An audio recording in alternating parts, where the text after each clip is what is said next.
विनोद जी बताएं किस तरह से जो है ये विंध्याचल कॉलोनी ने जो है टीएनसी में गड़बड़ की है और ये जो नाला है नदी को नाला बता दिया गया है। सर ये कहानी ये है कि ये जो पीछे आप देख रहे हैं इतना बड़ा लंबा चौड़ा, अगर आप पुल दिखाएंगे अपने व्यूअर्स को तो आपको पता चलेगा कि ये कोई छोटा पुल नहीं बन रहा है, ये एक सामान्य तौर पे एक नदी पे बनने वाला पुल है। और अगर हम ये जो पानी भरा है अगर इसकी बात करें तो ये कनाड़ नदी है। कनाड़ नदी जो है चोरल की सहयोगी नदियों में से एक है और है ना, तो चोरल के सहयोगी ये जो है कनाड़ नदी है जो कि चोरल की सहयोगी नदी है। और मध्य प्रदेश भूमि विकास अधिनियम और जो इंदौर विकास योजना 2021 है वो ये कहती है कि किसी भी नदी से 30 मीटर की दूरी तक किसी भी तरह का कोई पक्का निर्माण नहीं किया जा सकता। लेकिन यदि हम इसे गौर से देखें तो इसके किनारे पे ये पूरी सड़क निकाल के और ये घुमावदार है, पीछे का हिस्सा इसका पूरा नदी के किनारे है।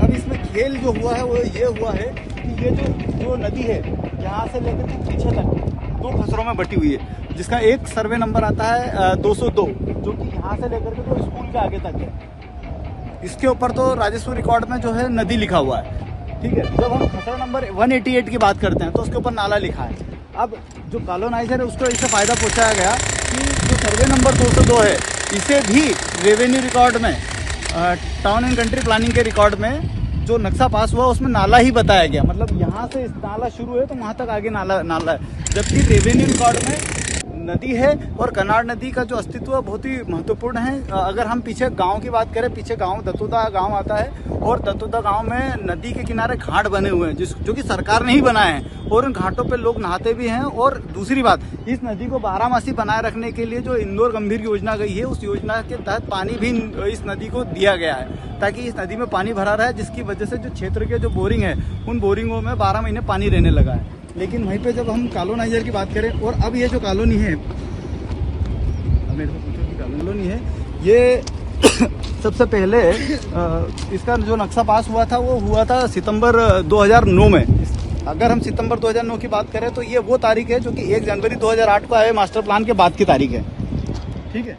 मतलब कि मास्टर प्लान एक्टिव था तब की तारीख है। अब ये जो कॉलोनी है इसे वास्तु लैंड डेवलपर्स द्वारा जो है विकसित किया गया था, जो कि नागपुर की कंपनी है। इसके जो मालिक हैं वो संजय केकाड़े और इस तरह के लोग थे जो कि बाद में डिफाल्टर हो चुके थे। और इन जो डिफाल्टर्स थे इनने करीब 4.5 लाख फीट का जो माल है वो इनका कोर्ट ने एनसीएलटी के थ्रू बेचा, जो इंदौर में एक बिल्डर है उसके द्वारा खरीदा गया है।